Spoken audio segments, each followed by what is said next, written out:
Bismillahirrahmanirrahim. Assalamualaikum warahmatullahi wabarakatuh. Alhamdulillahilladzi bi ni'matihi tatimmus shalihat. Wassalatu wassalamu ala sayyidis sadat wa ala alihi wa ashabihi ahli al-fadaili wal karamat. Subhanaka la ilma lana illa ma 'allamtana innaka antal alimul hakim. Rabbi shrah li sadri wa yassir li amri wa hlul 'uqdatam min lisani yafqahu qawli. Bapak-bapak, ibu-ibu, hadirin hadirat, alim ulama, cerdik pandai, tokoh masyarakat, yang besar tak dihimbau gelar, yang kecil tak dapat sebut nama. Insyaallah kita semua dimuliakan Allah Subhanahu wa taala. Amin ya rabbal alamin. Nabi sallallahu alaihi wasallam punya anak laki-laki 3 orang.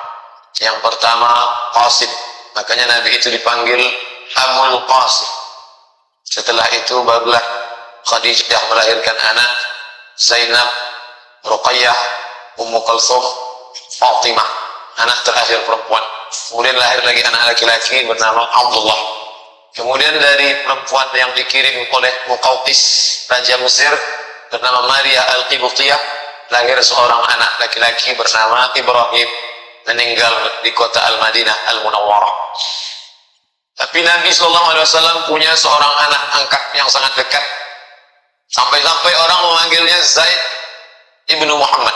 Zaid ibnu Muhammad, Zaid anak Muhammad. Maka turunlah ayat menegur, maka Muhammadun aba ahadin min rijalikum.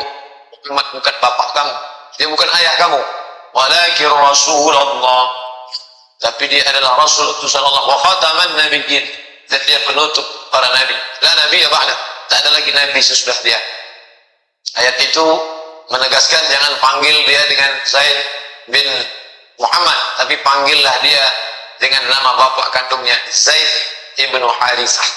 Ada Zaid bin Sabit, itu penerjemah Nabi.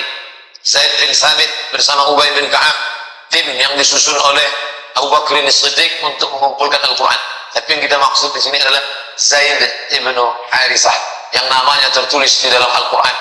Abu Bakar Siddiq tak ada namanya dalam Al-Quran, Umar ibn Khattab tak ada, tapi orang ini ada. Falamma qada Zaidu watara zawwajnakaha, ketika telah bercerai Zaid dengan istrinya Zainab binti Jahsy, maka kami nikahkan engkau wahai Muhammad dengan mantan istri Zaid. Berat cobaan dia, karena menikah dengan seorang perempuan, lalu kemudian Allah ingin menjelaskan tentang hukum seorang ayah angkat menikah dengan mantan istri anak angkatnya. Zaman jahiliyah tidak boleh, tapi kemudian Allah mau membatalkan hukum itu yang dianggap aib, pantang. Maka ketika Zaid ibnu Harithah menceraikan Zainab binti Jahsy, Allah menikahkan Nabi SAW dengan mantan istri Zaid. Nabi SAW tidak hanya sayang kepada Zaid yang anak angkatnya, tapi juga sayang kepada anak dari Zaid bin Harithah. Zaid bin Harithah menikah dengan seorang perempuan yang dia itu adalah mantan hamba sahaya dari Abdul Muttalib. Kakek Nabi bernama Abdul Muttalib, yang hamba sahaya seorang perempuan bernama Ummu Aiman. Ummu Aiman menikah dengan Zaid bin Harithah, lahirlah seorang anak laki-laki bernama Usamah ibnu Zaid. Usamah ini cucu angkat Nabi SAW. Ayahnya anak angkat Nabi, cucunya anak dari Zaid adalah cucu angkat Nabi SAW. Maka Usamah mengaku, karena Rasulullah SAW yuqa'iduni ala fakhidhi. Nabi kalau dia sedang duduk-duduk, lalu kami datang berlari-lari berjalan-jalan, diambilnya saya, didudukkannya di atas pahanya. Wa yuq'idul Hasan wal Husain fi fakhidhihi al-yusra. Sedangkan cucu kandungnya Hasan dan Husain didudukkannya di pahanya di sebelah kiri. Wa yadhummuna, dipeluknya kan. Begitulah dekatnya. Dudukkannya saya di paha kanannya, lalu Hasan dan Husain di paha kirinya. Wa yadhummuna, lalu dipeluknya kami berdua. Dekatnya dia dengan Nabi SAW, merasakan pelukan Nabi SAW, hidup sama Nabi SAW. Lalu kemudian saking cintanya Usamah bin Zaid, ditulisnya di cincinnya. Dia pakai cincin, lalu kalau cincin Nabi itu bertuliskan Muhammad Rasulullah, lalu di cincin Usamah bin Zaid tertulis hibbu Rasulillah, hibbu orang kesayangan Rasulillah. Maka ketika setiap dia melihat itu, terbayanglah dia tentang sayangnya Nabi Muhammad sallallahu alaihi wasallam. Lalu kemudian Nabi dia lahir tahun 7 sebelum hijrah.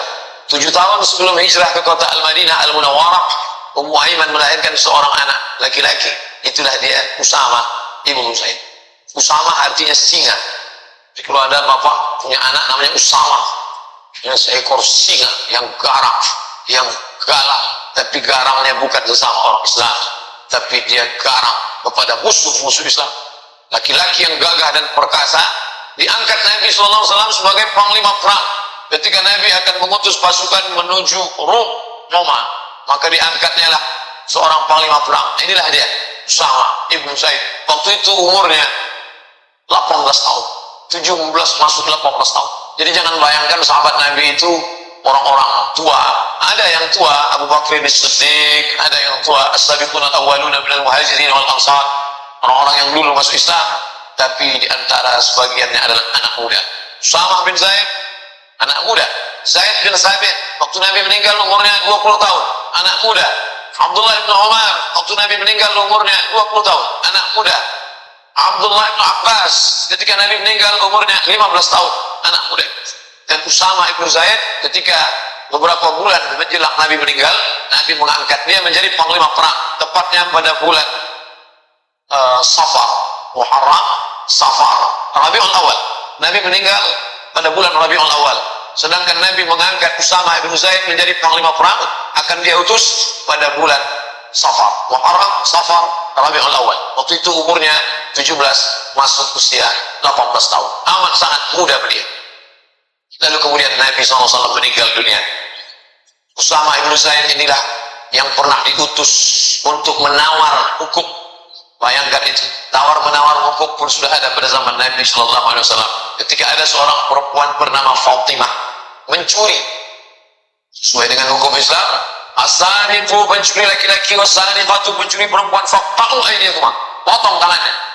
Maka ketika tangan si Fatimah ini akan dipotong, lalu keluarganya mengutus kira-kira siapalah yang layak untuk menghadap Rasulullah, yang kira-kira kalau dia ngomong Nabi tidak marah, lembut, lunak hati Nabi melihatnya. Maka tidak ada orang kecuali Usamah. Kalau begitu kita ajak Usamah untuk ngomong ke Nabi. Lalu kemudian Usamah pun bicara kepada Nabi, ya Rasulullah, ya ini ada seorang perempuan namanya Fatimah, dia mencuri. Kata Nabi, kalau gitu potong tangannya sesuai dengan hukum Islam. Tapi dia ini ya Rasulullah anak bangsawan, nama ayahnya Al-Aswad, kepala suku. Fatimah bintul Aswad, Fatimah anak Pak Aswad. Aswad artinya hitam, anak Pak Hitam. Mohon maaf Pak Hitam. Ya ini orang kaya, terpandang. Bagaimana nanti kalau sampai anak kepala suku dipotong tangannya? Tentu malu, bukan hanya kepala suku yang malu, satu suku itu akan malu. Lalu kata Nabi SAW, apakah engkau menawar fi haddin min hududillah, engkau berani bicara tentang hukum Allah? Ubah rawat wajah Nabi, meninggi suara Nabi dan marah Nabi. Ini artinya Nabi memang sayang kepada Usamah, tapi kalau sudah cerita masalah hukum Allah, ada yang lebih utama daripada hukum manusia. Maka pada saat itu Usamah ibnu Zaid terdiam. Lalu apa kata Nabi? Ucapan yang sangat jelas, "Lau kanat Fatimah bintu Muhammadin saraqat laqata'tu yadaha." Jangankan Fatimah anak si Aswad, Fatimah anak Muhammad yang mencuri, laqata'tu yadaha, aku sendiri yang akan memotong tangan. Jadi memang betul bahwa Usamah itu kesayangan Nabi, tapi kalau sudah masalah hukum maka tak ada tawar-menawar. Lalu kemudian ketika Nabi SAW meninggal dunia, Usamah ibnu Zaid sempat pindah ke Suriah, ke negeri Syam, lalu kemudian kembali lagi ke kota Al-Madinah Al-Munawwarah, meninggal tahun 54 Hijrah. Tahun 54 Hijrah meninggallah Usamah ibnu Zaid. 54 tambah 7 dalam usia lebih kurang 61 tahun. Lalu kemudian beliau inilah yang meriwayatkan hadis yang akan kita kaji pada subuh ini. Ustaz, kalau mau melihat cerita sahabat-sahabat Nabi ini di mana? Ulama sudah menyusun 3 kitab. Yang pertama Usudul Wabah, yang kedua al-isabah, yang ketiga al-isti'ab. Usulul ghabah, al-isabah, al-isti'ab. Ini khusus biografi tentang sahabat-sahabat Nabi. Sahabat Nabi itu berapa orang jumlahnya? Kata Imam Abu Zur'ah radhiyallahu anhu, sahabat Nabi itu jumlahnya 114.000 orang. 114.000 orang. Yang terakhir meninggal di kota Makkah Al-Mukarramah namanya Abu Tufail, meninggal pas tahun 100. Tahun 100 Hijrah meninggal Abu Tufail. Sebelum itu sahabat senior meninggal di kota Basrah, Irak, bernama Anas ibnu Malik pada tahun 93 Hijrah. Sesudah itu meninggallah di kota Makkah Al-Mukarramah sahabat bernama Abu Tufail tahun 100. Persis mukjizat ucapan Nabi SAW, la yabqa ala wajhil ardi, tidak akan ada di atas permukaan bumi ini ba'da mi'ati sana, 100 tahun sesudah aku, 100 tahun sesudah ini, kata Nabi, maka semua yang di atas muka bumi ini meninggal. Persis ucapan Nabi pas tahun 100 Hijrah meninggal sahabat Nabi yang terakhir Abu Tufail di kota Makkah Al-Mukarramah radhiyallahu anhu ajma'in. Mereka lah yang mendapat gelar was-sabiqun al-awwalun, mereka yang dulu masuk Islam, minal muhajirin wal ansar, dari kalangan muhajirin dan ansar, walladzina tabauhum bi ihsan, dan orang-orang yang mengikuti mereka dengan perbuatan yang baik. Mereka itu apa titelnya? Radhiyallahu anhum wa radu an. Mereka itu diridhai Allah dan mereka pun ridha kepada Allah Subhanahu wa taala. Suatu ketika Usama ibnu Zaid yang kita bicarakan biografinya ini menghadap melihat Nabi sallallahu alaihi wasallam dan dia berkata, "Ya Rasulullah, wahai Rasulullah, lam araka tasumu syahran minas syuhur ma tasumu fi Sya'ban." Aku tidak pernah melihat engkau berpuasa begitu banyak seperti puasa engkau di bulan Sya'ban. Kebetulan kita hari ini jatuh pada tanggal 2 Sya'ban. Ya Rasulullah, wahai utusan Allah, wahai Nabi Allah, lam araka, aku tidak pernah melihat engkau tasumu syahran minas syuhur, berpuasa di suatu bulan, tasumu fi Sya'ban, seperti puasa engkau di bulan Sya'ban. Artinya dibandingkan bulan yang lain, Haram, Safar, bil awal, bil akhir, bil awal, bil akhir, Rajab, pas engkau lebih banyak di bulan Sya'ban. Kira-kira alasannya apa? Itu menunjukkan Usama ibnu Zaid dekat sekali dengan Nabi. Dia tahu Nabi makan, Nabi tak makan, Nabi puasa, Nabi tak puasa. Dia tahu bahwa Nabi puasa bulan ini lebih dari bulan yang lain, menunjukkan kedekatan yang luar biasa. Ini juga menunjukkan bahwa sahabat Nabi itu tidak menelan ajaran Islam bulat-bulat. Nabi puasa aja lah, usah tanya-tanya, nanti banyak tanya Nabi marah masuk neraka. Yang tidak boleh banyak bertanya itu kalau pertanyaannya tidak ada alasan dan hanya untuk bertanya-tanya macam Bani Israel. Lembunya warna apa? Kira-kira sudah dipakai untuk membaca atau tidak? Kira-kira umurnya berapa? Pertanyaan yang tidak membawa kepada amal. Pertanyaan skolastik. Pertanyaan hanya untuk wacana saja. Pertanyaan hanya untuk bertanya-tanya, mengetes-ngetes, menguji orang. Adapun pertanyaan yang efeknya berdampak kepada amal, ini menunjukkan bahwa antara Nabi dengan sahabat-sahabat Nabi itu ada hubungan yang sangat erat. Ini juga menunjukkan sahabat itu tidak takut sama Nabi, walaupun umurnya jauh. Jadi kalau sebelum hijrah dia lahir 7 tahun, berarti saat Nabi hijrah umurnya 7 tahun. Waktu Nabi hijrah umurnya 53 tahun. Bapak bayangkan ada umur anak 7 tahun, 8 tahun, 9 tahun, 10 tahun, berdialog dengan orang berumur 53 tahun. Mungkin itu antara, bukan lagi ayah dengan bapak, tapi antara cucu dengan kakek. Menunjukkan sahabat Nabi itu tak takut dengan Nabi. Nah, sekarang sebenarnya banyak yang mau saya tanyakan sama Ustaz itu tadi. Kenapa tidak tanya? Takut saya nengok muka Ustaz. Berarti Ustaz itu tidak macam Nabi. Nabi sahabat tak takut. Bertanya dia. Beda sih, kita takut sama segan. Segan itu mungkin karena wibawanya, karena hormatnya. Nah, jadi saya senang datang anak-anak bertanya, Ustaz, kemarin habis khutbah di masjid Darul Abrar, komplek DPR provinsi, selesai sholat Jumat, 2 orang anak kecil masih SD, Ustaz Somad, ya salamat. Habis itu mau nanya apa? Mau foto Ustaz. Nah, bagus, artinya nanti dia nanya masalah hukum awal-awal. Artinya mereka tak takut dengan Ustaz. Sahabat Nabi bertanya, gitu mereka bertanya kepada Nabi, ya Rasulullah, aku lihat engkau puasa lebih banyak di bulan ini melebihi bulan yang lain. Kira-kira alasannya mengapa? Nabi pun menjawab. Apa kata Nabi? Dzalika syahrun yaghfulu anhu an-nas baina Rajab wa Ramadan. Itulah bulan yang banyak dilupakan orang Ia terletak antara bulan Rajab dan bulan Ramadan. Bulan Rajab orang ingat. Kenapa orang ingat bulan Rajab? Karena bulan Rajab disebut dalam Quran, walaupun tidak secara teks, tapi secara isyarat ada. Inna iddatash syuhuri indallahi 12 syahran fi kitabillah. Sesungguhnya jumlah bilangan bulan di sisi Allah yang tertulis dalam kitab Allah ada 4, ada 12. Minha arba'atun hurum. Ada 4 bulan haram. Dijelaskan dalam hadis Zulqa'dah, Zulhijjah, Muharram, Rajab. Bulan Rajab semua orang ingat. Orang jahiliyah pun memuliakan bulan Rajab.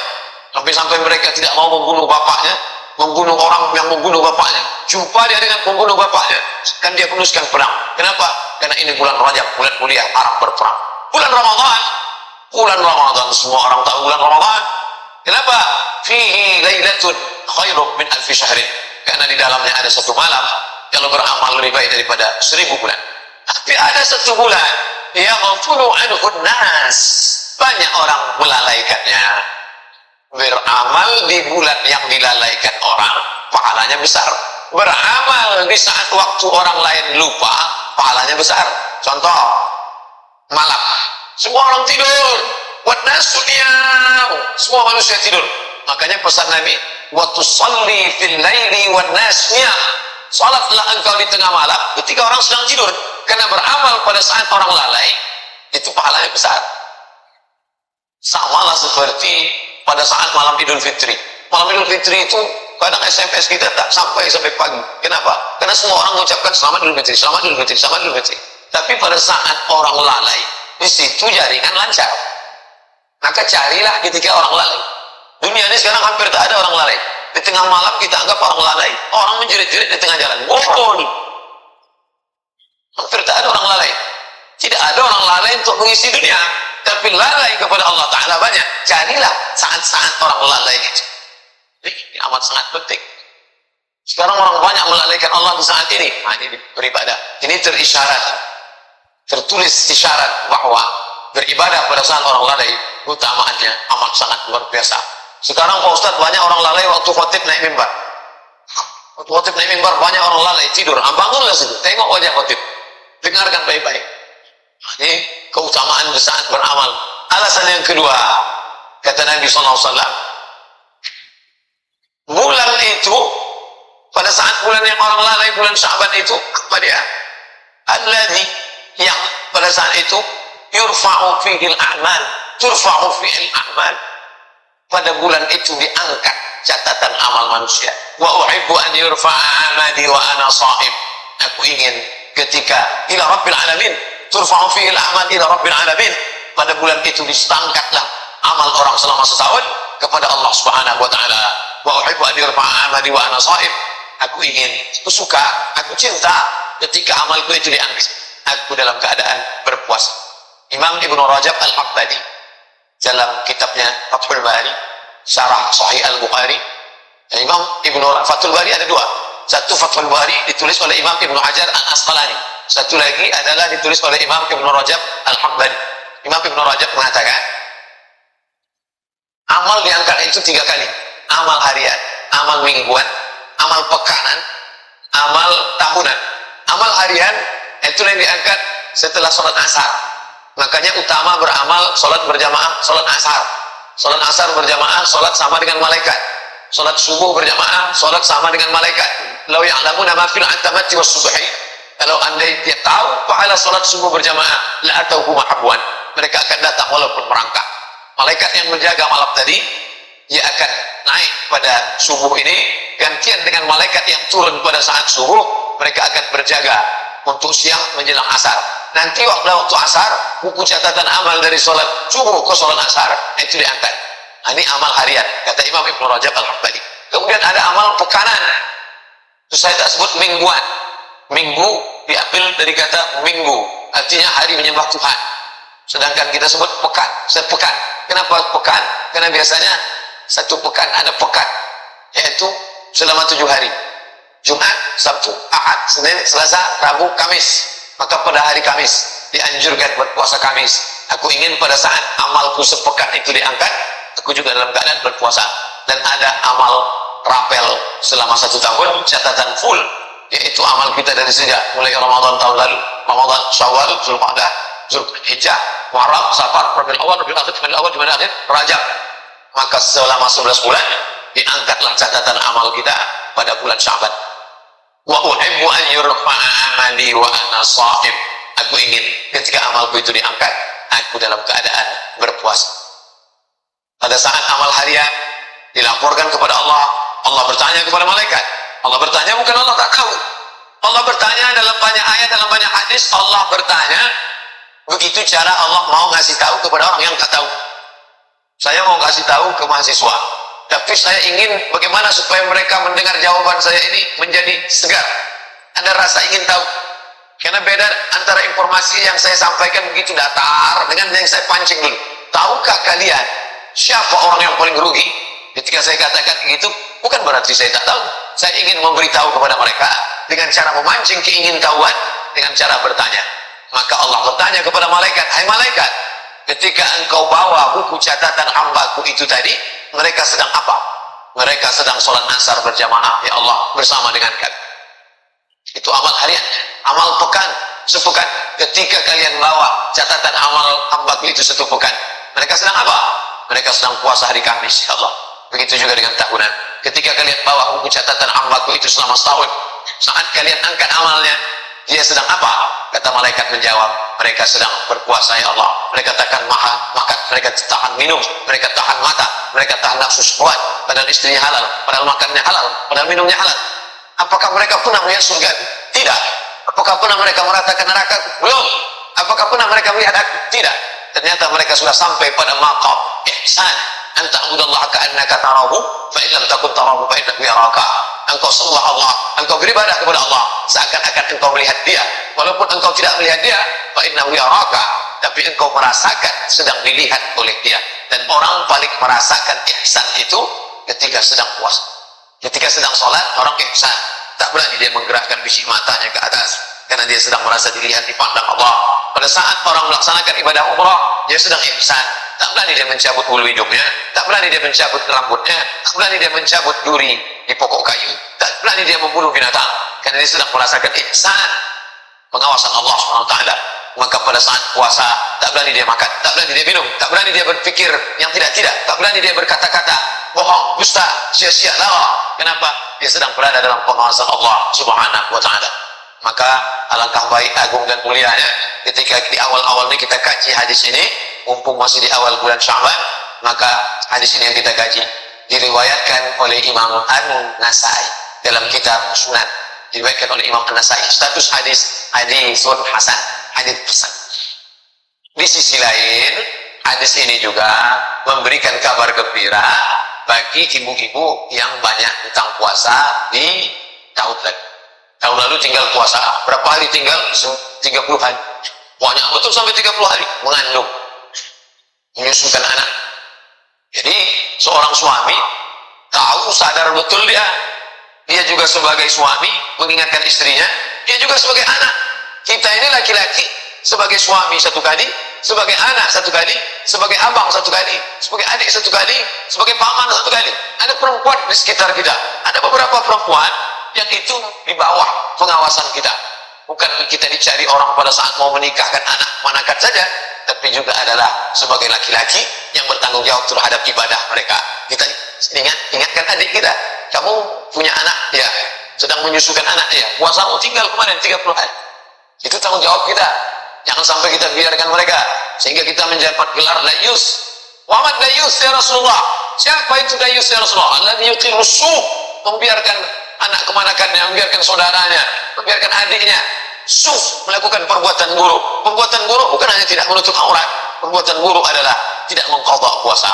Maka kita ingatkan, di bulan Sya'ban nih keutamaannya banyak, maka engkau qadha puasamu yang lalu. Lupa. Sejak Syawal sudah 11 bulan tak mengqadha puasa. Maka di bulan Sya'ban ini mumpung masih tanggal 2, besok hari Ahad tanggal 3, hari Senin tanggal 4. Ahad, oke.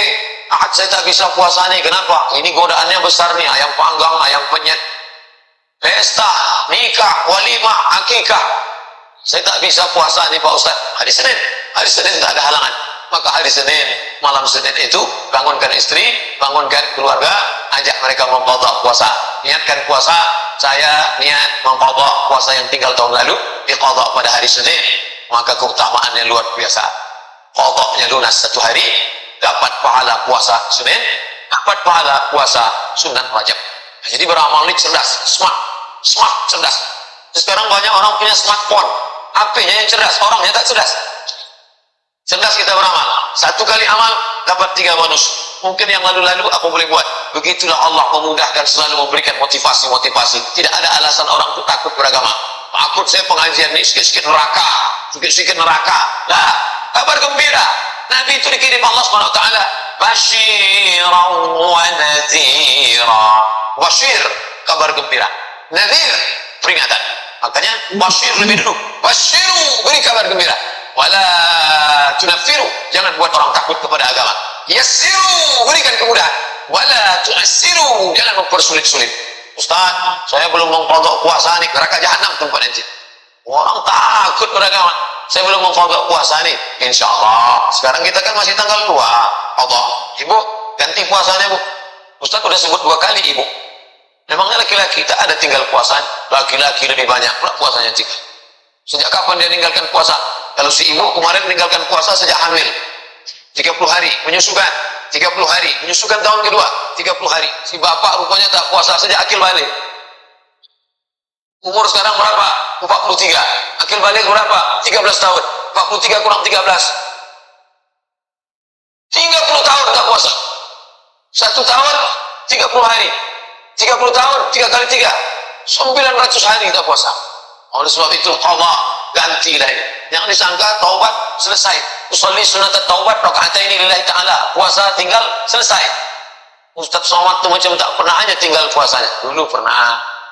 Sedang puasa saya, datang kawan saya bawa soto Medan. Ayo lamat makan kita. Waktu itu masih sekolah.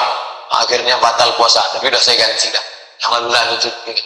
Qadha. Oleh sebab itu, maka mungkin kita masa lalu pernah meninggalkan puasa, maka kita qadha. Man kana minkum maridan, siapa yang sakit, atau ala safarin, atau musafir, itu juga diganti. Wa iddatum min ayyamin ukhar, ganti di hari yang lain. Berat ini Pak Ustaz. Islam ini agama berat ini Pak Ustaz. Dia tidak berat. Dia ingin kita sehat. Allah saja istiqomah. Senin Kamis, 8 hari dalam sebulan. Senin Kamis, 8. 10 bulan, 80 hari. Tambah Rajab, tambah Sya'ban full, maka bisa dia setahun itu 100 hari, bisa lunas puasanya. 1 tahun 100 hari, 9 tahun 900 hari. Orang yang tak puasa selama 30 tahun pun bisa lunas. Badan sehat. Ternyata makanan yang kita makan itu semuanya mengandung racun. Makan apel tidak busuk, tidak dimakan ulat, dibelah ulat. Coba jambu air di belakang rumah kita belah, berulat. Kenapa apel tak berulat? Karena disemprot pestisida, racun. Padi, kalau padi dimakan bareng, kenapa padi sekarang gemuk-gemuk, berasnya enak? Rupanya padi pun bercampur racun pestisida, menggumpal di dalam darah, menjadi cancer, CANCER, cancer kata orang barat. Orang kita payah nyebut cancer. Kenapa Pak Bulan? Kanker. Ini apa obatnya? Ternyata orang barat sudah menemukan obatnya, namanya terapi. Mereka takut makan obat, efek samping. Dimakan ini muncul penyakit lain. Maka mereka temukan terapi dengan cara menahan makan. Mereka tak tahu puasa. Mereka sebut dengan fasting terapi. Fasting, tak makan berat, tak makan gandum, tak makan roti, tak minum susu. Pokoknya yang makan-makan berat mereka tinggalkan. Selama berapa hari? 8 hari dalam sebulan. Dengan demikian, maka tubuh itu sendiri yang akan memakan racun-racun yang menggumpal di dalam darah, dalam daging, sehingga racun dimakan oleh tubuh. Itu mereka sendiri yang menemukan. Saya ketika ditunjukkan kertas ini ke saya, Ustaz ini ada terapi baru, katanya bagus, makan selama 8 hari dalam sebulan, maka badan kita akan sehat. Subhanallah, Masya Allah. Ternyata Nabi kita sudah mengajarkan itu. Bapak-bapak yang punya banyak utang puasa di masa lalu, istiqomahlah dengan Senin Kamis. Bagi yang sudah, ini makin menguatkannya. Bagi orang beriman tak ada pengaruh. Informasi dari orang kafir itu tidak mempengaruhi amalnya sedikit pun. Hanya sebagai pembanding saja, dia hanya akan tersenyum mendengar cerita ini. Tapi bagi orang yang mula-mula beramal, yang masih mempertanyakan, kalau saya buat ini saya dapat apa? Kalau saya tak buat ini saya dapat. Jadi masih beramal, Ustaz pahalanya apa? Efeknya apa? Tapi bagi orang yang sudah sampai pada tingkat ridho Allah. Semua itu dia laksanakan untuk mencari ridho Allah. Saya tahu Bapak Ibu berlevel-level, ada yang sudah sampai pada maqam ridho, tapi masih ada lagi pada masa level untuk mencari pahala. Semuanya itu diayomi oleh Islam. Makanya Nabi mengatakan, kalau kamu puasa ini pahalanya ini, kalau melaksanakan sholat ini pahalanya ini, kalau ibadah ini pahalanya ini. Artinya apa? Islam mengayomi semua level. Tapi bagi orang-orang, saya tidak lagi beramal untuk ingin ini, Pak Ustaz. Saya hanya ingin beramal ilahi anta maksudi wa ridhaka matlubi. Semuanya terayomi dalam Islam. Karena manusia itu sama macam jari jemari. Ada yang level tinggi, ada yang sedang, ada yang rendah. Nah, apapun level kita, semua kita adalah hamba Allah yang merendahkan diri, mendekatkan diri kepada Allah. Salah satu ibadah utama adalah ibadah puasa. Sampai-sampai dikatakan Allah akan menjauhkan dia beridat musim-musim. Musim, 1 tahun ada 4 musim. Musim shaif, musim panas, musim syita, musim dingin, musim kharif, musim gugur, musim rabi', musim bunga. Maka orang yang berpuasa, Allah sudah menjauhkan dia dari sekian puluh musim bertahun-tahun dari neraka jahanam. Bahkan di antara husnul khatimah, mati dalam keadaan melaksanakan puasa. Pak Fulan meninggal kenapa?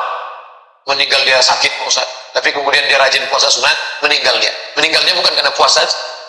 Jangan pula dibalik. Kamu jangan puasa sunat. Pak Anu kemarin meninggal gara-gara puasa, itulah dia mati.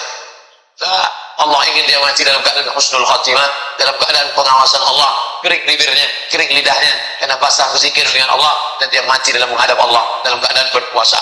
Beberapa hari ini kita dikejutkan dengan beberapa video yang di-share, meninggal dalam keadaan baca Al-Quran. Masya Allah, berapa banyak orang ingin, ya Allah, matikan kami dalam keadaan baca Al-Quran, membaca surat Tabarak. Tabarakalladzi biyadihil mulku wa huwa ala kulli syai'in qadir. Alladzi khalaqal mauta, dia yang menciptakan mati, wal hayata, dia yang menciptakan hidup. Liyabluwakum ayyukum ahsanu amala. Ini kan pas cepat ayat itu. Masya Allah, keagungan yang diberikan Allah. Engkau adalah orang yang menemukan maqam keutamaanmu pada ayat terakhir yang kau baca. Liyabluwakum ayyukum ahsanu amala. Allah menguji, dibuatnya kau hidup sampai tanggal 2 Sya'ban ini karena Allah ingin melihat apa amal yang terbaik yang kau lakukan. 1, 2, 3, 4, 5, 6, 7, 8, 9, 10, 11, 12, 13, 14. Indah Rajab tahun Sya'ban tahun ini, tanggal 14-nya pas hari Jumat. Satunya hari Jumat, Sabtu, Ahad, Senin, Selasa, Rabu, Kamis, Jumat, Sabtu, Ahad, Senin, Selasa, Rabu, Kamis, pas malam Jumat. Kamis tanggal 14, malam Jumatnya nanti malam nisfu Sya'ban. Kita lanjutkan hadis yang lain, bukan hadis yang pertama tadi. Hadis pertama sudah selesai. Ittala'allahu ala jami'i khalqihi lailatan nisfi min Sya'ban. Pada malam nisfu Sya'ban, ittala'allah, Allah memperhatikan semua makhluk. Hadis ini mesti dipahami dengan baik. Jangan katakan Allah hanya memperhatikan malam nisfu Sya'ban, lalu malam-malam yang lain Allah na'udzubillah, subhana rabbika rabbil izzati amma yasifun, maha suci Allah atas semua sifat-sifat. Kalian katakan Tuhan tidur, kalian katakan Tuhan tak menengok, kalian katakan Tuhan santai. Tak betul. Allah itu adalah la ta'khudhuhu sinatun wala naum. Dia tak mengantuk, dia tak tidur, dia tak lalai. Wa kana Allahu bighafilin amma yaf'alu dhalimun. Allah tak pernah lalai, tak pernah lupa. Apa makna hadis ittala'allahu ala jami'i khalqihi lailatan nisfi min Sya'ban? Pada malam nisfu Sya'ban Allah memperhatikan semua makhluknya. Tiap hari Allah memperhatikan makhluknya. Allah memberikan perhatian khusus pada malam nisfu Sya'ban. Fayaghfiru li jami'i khalqihi, diampunkannya semua makhluknya yang meminta malam itu, yang berdoa malam itu, yang bermunajat malam itu. Dari sejak kapan? Dari mulai habis azan maghrib, karena masuknya malam nisfu Sya'ban, pergeseran waktu dalam kalender Qamariyah beda dengan Syamsiah. Kalau Syamsiah sejak tergelincir matahari sejak jam 12 malam. Sedangkan Qamariyah begitu nampak anak bulan sore Kamis nanti malam Jumat, kita pun sudah masuk malam nisfu Sya'ban, beramallah. Tapi Nabi tak ada menyebutkan amalnya apa, itu tanya. Tak ada Nabi menyebutkan kamu mesti buat ini. Dan nanti kalau ada yang mengatakan harus baca ini, harus buat ini, harus baca ini, harus zikir ini, itu ijtihad dari para ulama. Misalnya datanglah orang bertanya ke saya, Ustaz Somad, ya, ada hadis tentang malam nisfu Sya'ban? Ada. Sahih apa tak sahih? Syekh Albani mengatakan hadis ini bisa diterima sebagai amal. Nasiruddin Al-Albani yang mengatakan hadis malam nisfu Sya'ban ini bukan dhaif, bukan maudhu', bukan palsu, bukan dhaif. Ini kalau ada nanti orang mengatakan tak ada tuh dalil malam nisfu Sya'ban, Syekh Nasruddin Al-Albani yang mengatakan hadis ini bisa diterima. Ittala'allahu ala jami'i khalqihi lailatan nisfi min Sya'ban. Allah memperhatikan semua makhluknya pada malam nisfu Sya'ban. Fa yaghfiru li jami'i khalqihi. Allah mengampunkan semua makhluknya illa kecuali dua. Ada dua yang tak diberikan ampunan. Ada dua yang tak dikabulkan doanya. Yang pertama, musyrik. Orang yang masih syirik, mempersekutukan Allah, menyembah Lata, Uzza, Manat, Hubal, Jibri, Tauhid, yang masih datang kepada dukun, yang masih kepada minta kepada benda keramat, masih mempersekutukan Allah, maka taubat nasuha, berhenti menjelang malam nisfu Sya'ban ini. Bukan hanya menjelang nisfu Sya'ban saja, kapan saja berhenti buat dosa, salat taubat, mati taubat, salat taubat, banyak beristighfar, minta ampun kepada Allah. Yang kedua, yang tak diterima Allah doanya, yang tak diperhatikan Allah malam itu, yang dicueki oleh Allah adalah musyahid, orang yang belum berdamai dengan musuh, dengan kerabat, dengan tetangga, dengan sahabat. Maka damai itu indah, mendamaikan hati, jangan lagi bermusuhan. La yahillu lil muslimin an yajura akhahu fawqa falati layalin, tak boleh mendiamkan, memusuhi, berkelahi dan lain sebagainya. Oleh sebab itu, setelah bersih dari syirik, bersih daripada permusuhan, baik hablum minallah, baik hablum minan nas, Kamis malam Jumat ketemu dua keutamaan. Malam nisfu Sya'ban, malam sayyidul ayyam, sayyidul syuhur, induk dari segala bulan Ramadan. Sayyidul ayyam, induk dari segala hari Jumat. Hari Jumat sudah dimulai pada petang Kamis malam Jumat.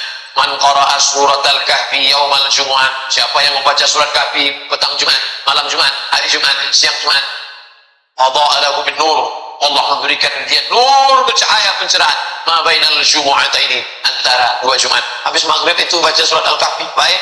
Saya baca al-kahfinya besok lah Pak Ustaz, baik. Saya mau baca Quran malam ini sekhatam Pak Ustaz, baik. Lalu datang orang berjumpa dengan ulama, wahai tuan ulama, ya malam ini nisfu Sya'ban, betul. Saya amalnya apa? Amalnya banyak-banyak. Amalnya apa? Amalnya banyak-banyak. Tentu sebagian orang tak puas dengan itu. Dia mau Ustaz itu menyebutkan, sebutlah Ustaz secara detail teks. Lalu kata Ustaz itu bacalah surat Yasin. Kenapa Yasin disuruh? Nabi tidak ada nyuruh, hai orang beriman, bacalah surat Yasin pada malam nisfu Sya'ban, tak ada. Tapi hadis yang bersifat hadis umum ada. Man qara'a Yasin fi lailatin, siapa yang baca surat Yasin pada suatu malam, as-sa'a maghfuran lah, pada waktu subuhnya dia sudah diampunkan Allah Subhanahu wa taala. Jadi nanti kalau ada yang membid'ahkan baca Yasin malam nisfu Sya'ban, dalilnya umum ada. Ini saya tunjukkan bahwa malam nisfu Sya'ban itu utama, ada dalilnya umum. Ittala'allahu ala jami'i khalqihi lailatan nisfi min Sya'ban, Allah memperhatikan makhluknya pada malam nisfu Sya'ban. Wa yaghfiru li jami'i khalqihi, diampunkan semua makhluknya, illa musyrik wa musyahid, kecuali orang yang musyrik dan orang yang belum berdamai. Hadisnya ada, tapi dalam hadis itu tak ada disebut surat Yasin. Lalu tentang hadis surat Yasin, hadis lain. Buka dalam tafsir Ibnu Katsir, muqaddimah surat Yasin. Man qara'a surat Yasin, man qara'a Yasin, siapa yang baca surat Yasin fi lailatin, dalam suatu malam. Tak disebutnya malam apa? Malam nisfu Sya'ban, malam Jumat, malam Senin, malam Kamis, pokoknya malam. As-sa'a maghfuran lah, pada waktu subuhnya dia sudah mendapatkan ampunan Allah Subhanahu wa taala.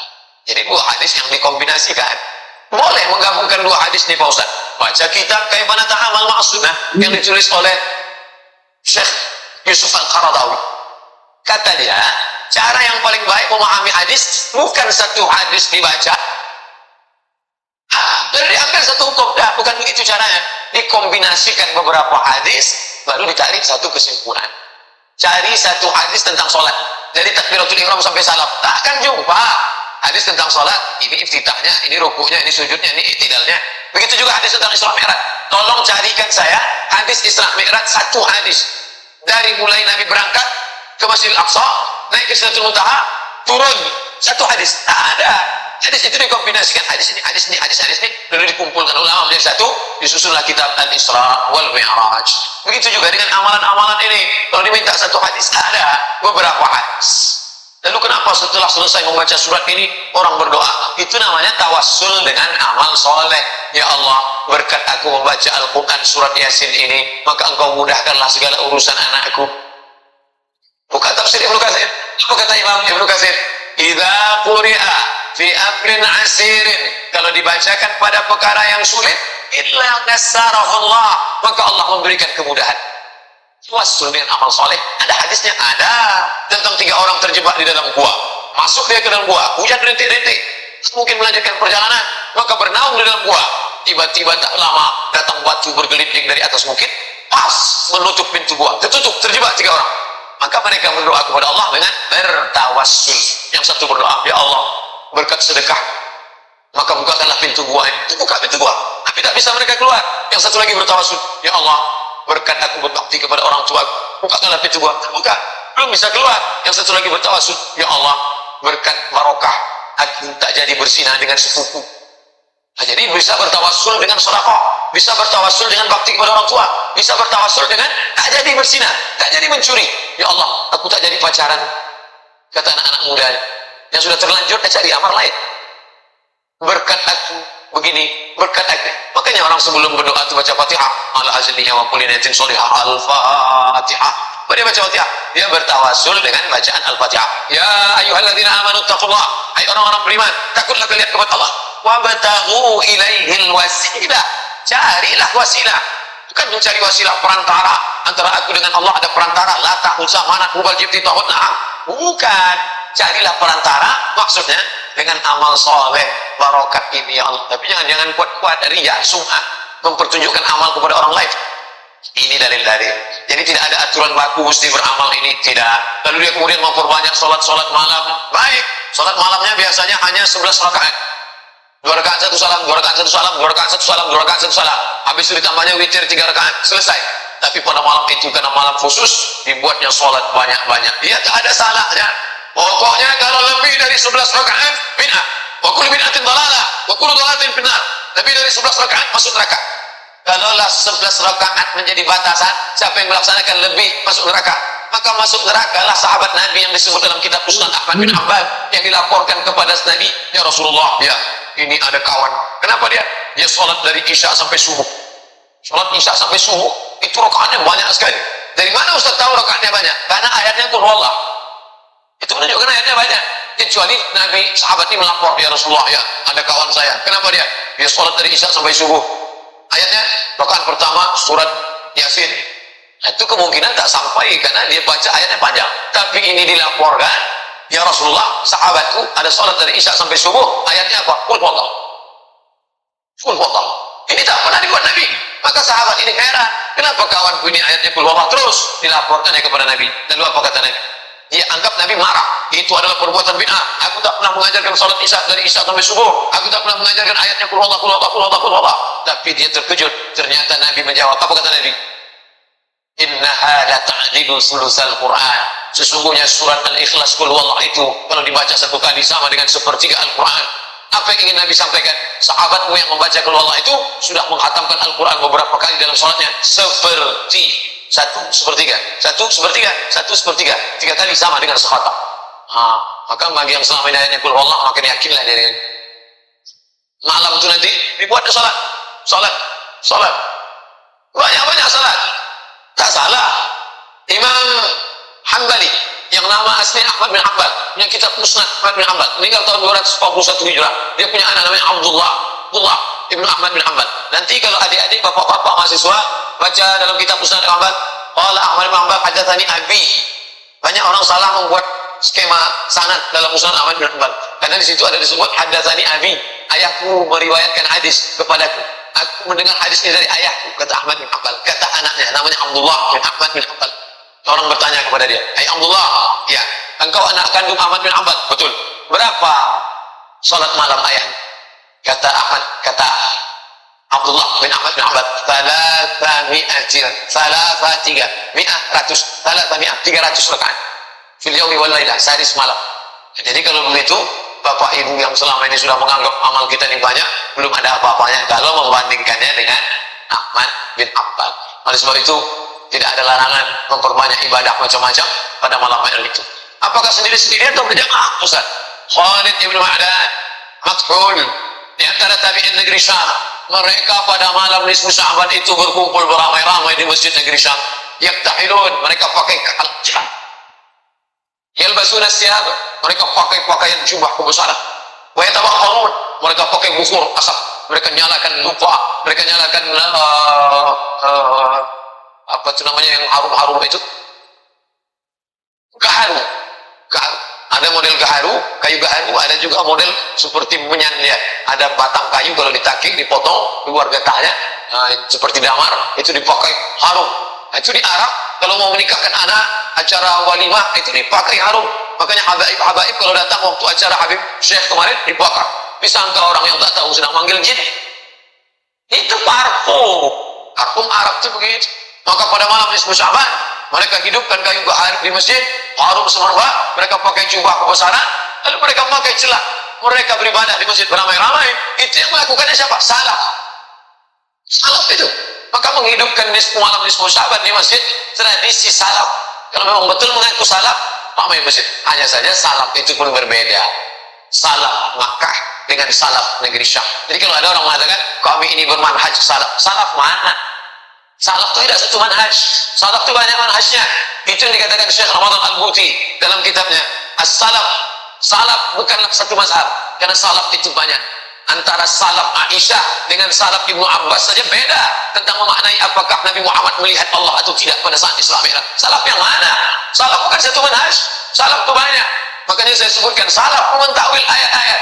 Maka takwil itu bukan manhaj khalaf, tapi salaf. Keliru orang yang mengatakan bahwa salaf itu satu manhaj, karena salaf itu banyak manhaj. Ada manhaj sahabat ini, ada manhaj sahabat ini. Maka salaf yang ada di negeri Syam berbeda, mereka menghidupkan malam nisfu Sya'ban. Kenapa orang di Makkah tidak ramai-ramai di masjid? Kenapa orang di negeri Syam ramai-ramai datang ke masjid? Ternyata orang di Makkah tak perlu melakukan itu, karena Makkah pusat Islam, tetangga-tetangganya semuanya Islam. Tapi di negeri Syam, mereka bertetangga dengan Romawi, mereka bertetangga dengan bekas-bekas peninggalan Persia yang masih lagi mengagungkan kemusyrikan. Maka perlu untuk menunjukkan show force. Pada malam itu mereka ramai-ramai, sehingga orang kafir menengok, oh orang Islam ramai malam nisfu Sya'ban ini, hati-hati dengan orang Islam yang macam-macam dengan mereka. Tengok mereka ramai itu. Jadi kalau nanti ada masjid yang malam nisfu Sya'ban ramai-ramai beribadah, maka itu termasuk dari tradisi salaf. Salaf itu 3 abad pertama. Khairul qurun qarni, sebaik-baik abad-abadku. Tsumma alladziina yalunahum, 1 abad sudah itu. 1 kemudian 1 abad sudah itu. Inilah salafus salih, salaf yang baik-baik. Adapun sesudah itu maka disebut dengan khalaf. Setelah nisfu Sya'ban, ada hadis menyebut idzan tasafa Sya'ban fala tasum. Kalau sudah lewat nisfu Sya'ban, fala tasumu, jangan puasa lagi. Nanti ada ibu yang puasa tanggal 21 Sya'ban. Ibu kok nggak makan? Saya puasa. Supaya ibu nggak tahu hadis ini. Idzan tasafa Sya'ban fala tasumu. Kalau sudah nisfu Sya'ban, jangan puasa lagi. Lalu ibu bapak pun banyak yang takut puasa, karena orang menyebut jangan puasa lagi, jangan puasa. Padahal hadis ini ada penjelasannya. Jangan dibaca hadis itu bulat-bulat. Yang tidak boleh puasa itu adalah orang yang memulai puasa sunat setelah nisfu Sya'ban. Itu yang tak boleh. Selama ini tak pernah dia puasa. Rajab tak ada puasa, 1, 2, 3, 4 ini dia tak ada puasa. Tiba-tiba setelah nisfu Sya'ban dimulainya puasa sunat. Itu tak boleh. Itulah makna hadis itu, idzan tasafa Sya'ban. Kalian yang tak pernah puasa sebelumnya, tiba-tiba setelah nisfu Sya'ban kalian mulai puasa sunat, pada tasawufnya. Tapi bagi orang yang melanjutkan puasa, ibu bapak memang biasa puasa Senin Kamis, kebetulan jatuh pada tanggal 21, jatuh pada tanggal 17, boleh.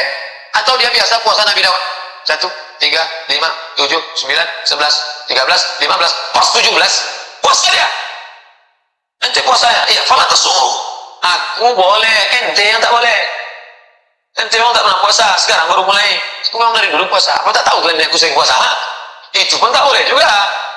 Ria namanya. Idzan tasafa Sya'ban, yang dimaksud idzan tasafa kalau sudah lewat pertengahan, memulai puasa. Adapun melanjutkan yang sudah bersama ini boleh. Yang kedua, siapa yang boleh? Mengqadha. Mengqadha boleh. Diqadhanya pada tanggal 17, 18 boleh. Adapun hikmah kenapa dianjurkan puasa ini, supaya kita sudah merasakan manisnya puasa.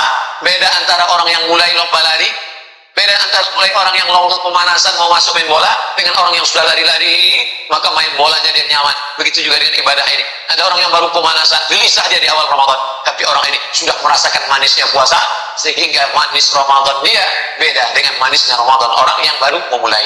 Kita ikuti saja sunnah-sunnah perbuatan Nabi ini, maka kita akan merasakan manisnya iman, manisnya puasa, manisnya tahajud, manisnya ibadah, manisnya munajat kepada Allah Subhanahu wa taala.